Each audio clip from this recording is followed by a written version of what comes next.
They call them the architects of darkness. The masterminds who see too much, feel too deeply, and carry burdens that would crush most people. If you've ever felt like you're living behind bulletproof glass, watching the world but never quite belonging to it, you might be dealing with the shadow side of being an INTJ. But here's what nobody tells you. That darkness isn't your enemy. It's raw material waiting to be forged into something extraordinary. Welcome to the hidden world of INTJ struggles. The parts they don't put in personality tests or motivational posts. Today, we're diving deep into the psychological trenches that INTJs navigate daily, and more importantly, how to transform those shadows into superpowers. Because the same traits that make you feel isolated, misunderstood, and overwhelmed are the exact same traits that can make you unstoppable. But first, let me tell you why this matters more than you think. Most INTJ content focuses on strengths, on the mastermind archetype, on strategic thinking. That's great, but it's incomplete. Because every INTJ knows there's another side to this personality, a side that keeps you up at night, second-guessing everything, feeling like an alien in human skin, and that side has been ignored for too long.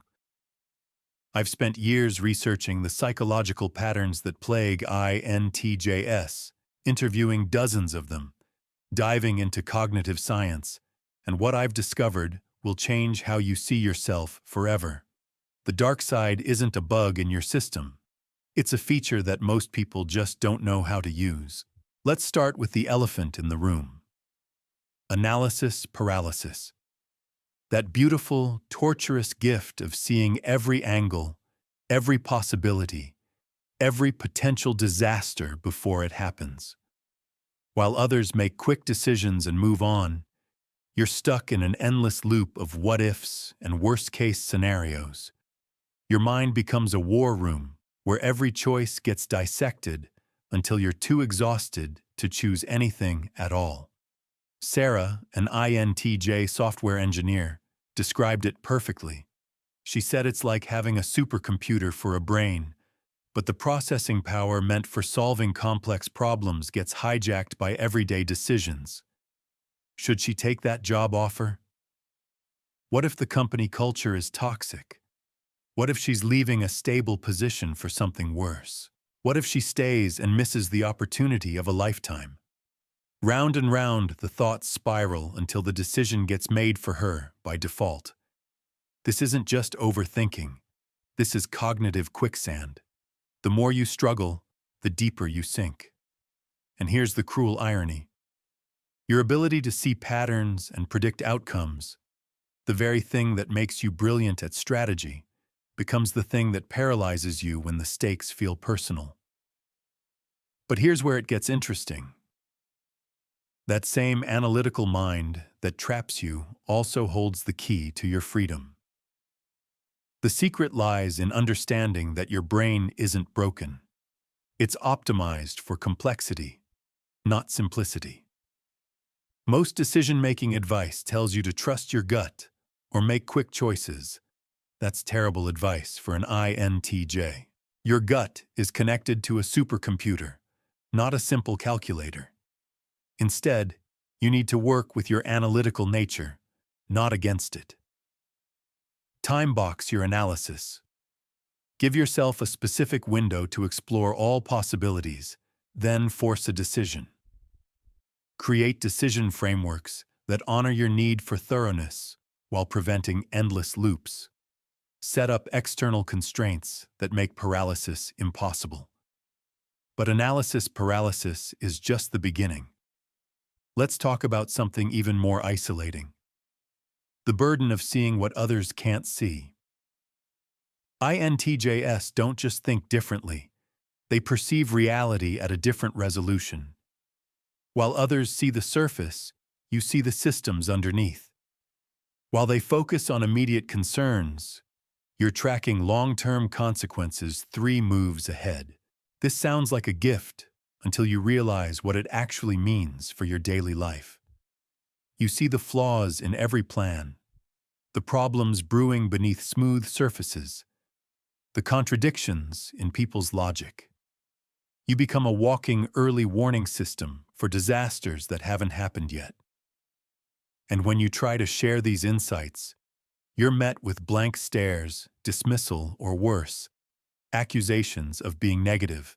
Marcus, an INTJ consultant, told me about predicting his company's restructuring 6 months before it happened. He saw the financial patterns, the leadership changes, the market pressures aligning. When he tried to warn his colleagues, they brushed him off as being paranoid. When the layoffs came exactly as he predicted, nobody thanked him for the warning. They just wondered why he always expected the worst. This creates a special kind of loneliness. You're surrounded by people, but you're the only one who seems to see the bigger picture. It's like being the only person in a room who can see an approaching storm while everyone else enjoys the sunshine. You want to warn them, but you also know they won't listen until the rain starts falling. The psychological toll of this constant pattern recognition is enormous. You start to feel like Cassandra from Greek mythology, cursed with true prophecies that no one believes. You become the person who always sees problems, who always asks difficult questions, who always complicates simple situations. And slowly, you begin to doubt whether your insights are valuable, or if you're just a pessimist who overthinks everything. But here's what changes everything. Your pattern recognition isn't a curse. It's a competitive advantage that most people would kill for. The problem isn't that you see too much. The problem is that you haven't learned how to package your insights in ways that others can receive them. You haven't developed the translation skills to bridge the gap between your complex understanding and their simplified worldview. The solution isn't to dim your light or pretend you don't see what you see. It's to become a master translator. Learn to present your insights as questions rather than predictions. Instead of saying the project will fail because of resource constraints, ask what contingency plans exist if the timeline slips. Instead of pointing out flaws in someone's logic, guide them to discover those flaws themselves through strategic questioning. This shift in approach transforms you from a prophet of doom into a strategic advisor. People start seeking your perspective instead of avoiding it. Your insights become valuable intelligence instead of unwelcome pessimism. You maintain your analytical edge while building the influence to actually do something with what you see. But even when you master the art of influence, there's another shadow lurking. The perfectionist trap that turns your high standards into psychological prison bars. INTJs don't just want to do things well, they need to understand the optimal way to do everything. This drive for excellence can be magnificent when channeled properly, but it becomes destructive when it prevents you from starting or finishing anything. The perfectionist INTJ lives in a constant state of internal tension. Every project becomes a reflection of their competence. Every mistake feels like evidence of fundamental inadequacy. They research endlessly before beginning, revise constantly during execution, and still feel dissatisfied with the final result. The gap between their vision of what could be and what they actually produce becomes a source of chronic frustration. Lisa, an INTJ graphic designer, spent 3 years planning her freelance business, but never launched because she couldn't create the perfect website, perfect portfolio, perfect pricing structure. She had analyzed every successful designer's strategy, studied market trends, created detailed financial projections. But none of it felt ready. None of it met her internal standards for excellence. Meanwhile, designers with half her skill and none of her preparation were building successful practices because they were willing to start before they felt ready. This perfectionist paralysis is particularly cruel because it masquerades as high standards when it's actually fear wearing a sophisticated disguise. Fear of judgment, fear of failure, fear of discovering that your best effort still isn't good enough. The perfectionist trap keeps you safe from criticism by ensuring you never put anything out there to be criticized. Breaking free from perfectionism requires a fundamental reframe of what excellence actually means. True excellence isn't about flawless execution from the start. It's about rapid iteration toward mastery. The most successful INTJs understand that version 1 doesn't have to be perfect. It just has to exist. Because you can't optimize what doesn't exist yet.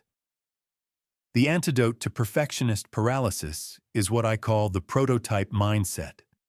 Instead of trying to create the perfect final product, focus on creating the minimum viable version that accomplishes your core objective.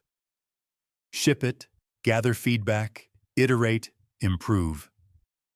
This approach honors your drive for excellence while preventing the endless refinement cycles that keep you stuck. But perfectionism connects to an even deeper shadow. The impostor syndrome that haunts high-achieving INTJs like a psychological ghost. Despite evidence of competence, despite recognition from others, despite measurable success, there's always that voice whispering that you're not as smart as people think you are, that you're about to be exposed as a fraud who just got lucky. This imposter syndrome hits INTJs particularly hard because your success often comes from seeing patterns and making connections that seem obvious to you but mysterious to others. When people praise your insights, part of you thinks they must not understand how simple it really was. When you solve complex problems, you focus on the gaps in your knowledge rather than celebrating what you accomplished. David, an INTJ data scientist, described being promoted to lead a machine learning team despite feeling like he barely understood half the concepts involved. He spent months waiting for someone to realize they'd made a mistake. Every meeting felt like a performance where he had to pretend he belonged. The irony was that his results were exceptional. His team delivered breakthrough innovations. But internally, he felt like a child playing dress-up in adult clothes. This psychological pattern creates a vicious cycle. The more successful you become, the more you feel like an imposter. Success raises the stakes, which amplifies the fear of being discovered. You start avoiding opportunities that might expose your perceived inadequacies. You turn down speaking engagements, leadership roles, challenging projects, not because you can't handle them, but because you're terrified of proving to yourself and others that you're not as capable as they believe. The breakthrough comes when you realize that imposter syndrome isn't evidence that you're incompetent. It's evidence that you're growing. That uncomfortable feeling of being in over your head isn't a sign you don't belong. It's a sign you're operating at the edge of your abilities, which is exactly where breakthrough happens. Competent people feel like imposters because they understand how much they don't know. Incompetent people feel confident because they don't understand the complexity of what they're attempting. Your imposter syndrome is actually proof of your intellectual humility and awareness. The goal isn't to eliminate the feeling, but to reframe it as a compass pointing toward growth opportunities. This connects to perhaps the most misunderstood aspect of the INTJ shadow: emotional suppression masquerading as logical detachment. INTJs learn early that emotions can cloud judgment, so they develop sophisticated systems for compartmentalizing feelings. They pride themselves on making decisions based on logic rather than sentiment.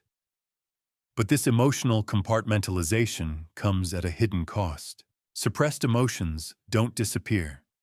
They accumulate like pressure in a sealed container. What starts as healthy emotional regulation gradually becomes emotional numbness. You find yourself unable to access joy even when good things happen, unable to feel excitement about achievements, unable to connect with the passion that once drove you toward your goals. Rachel, an INTJ entrepreneur, built a 7-figure company but felt completely disconnected from her success. She could analyze market trends, optimize systems, make strategic decisions. But when investors praised her vision or employees thanked her for creating jobs, she felt nothing. The emotions were there somewhere, but locked behind walls she'd built to stay focused. She'd become so good at suppressing feelings that she'd forgotten how to feel. This emotional suppression also affects relationships in ways that aren't immediately obvious. You become the person others come to for logical advice, but you struggle to offer emotional support. You can solve problems but can't provide comfort. You can analyze relationship dynamics but can't navigate the messy reality of human connection. Your logical strengths become emotional weaknesses that leave you isolated even when surrounded by people who respect your intelligence. The path forward isn't to abandon logic in favor of emotion. It's to integrate both systems into a more complete way of operating. Your logical mind and your emotional intelligence aren't enemies competing for control. They're complementary systems that work best when aligned. Logic without emotion leads to brilliant strategies that nobody cares about.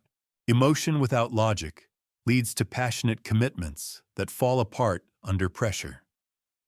Learning to access your emotional intelligence requires the same systematic approach you'd apply to any other skill. Start by creating space for emotional processing. Schedule regular check-ins with yourself where you identify what you're actually feeling beneath the logical analysis.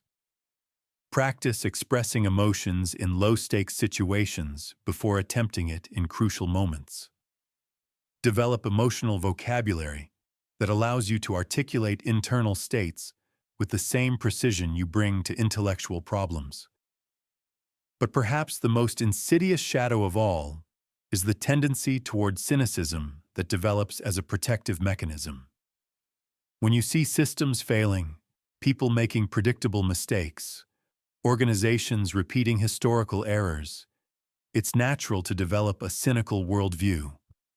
Cynicism feels like wisdom.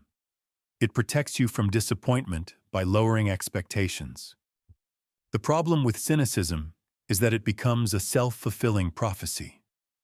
When you expect the worst from people and situations, you unconsciously behave in ways that bring out the worst.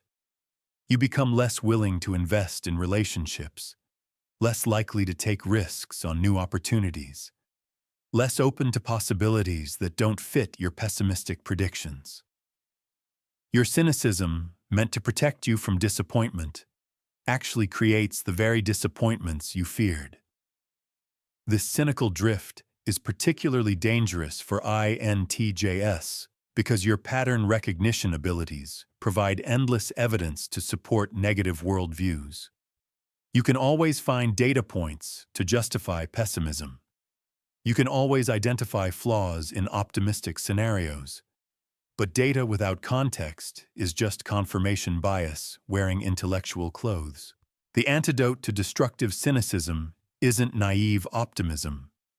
It's what I call informed optimism. Acknowledging that systems are flawed while still believing they can be improved. Recognizing that people make mistakes while still investing in relationships. Seeing problems clearly while still working towards solutions. This balanced perspective allows you to maintain your analytical edge without surrendering your capacity for hope and growth. Your shadows aren't flaws to be eliminated. They're features to be mastered.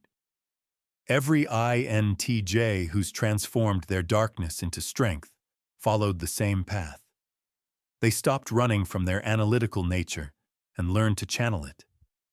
They embraced their insights while developing the skills to share them effectively.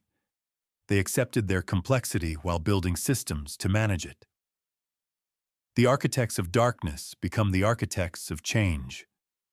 Your turn to build something extraordinary from the depths.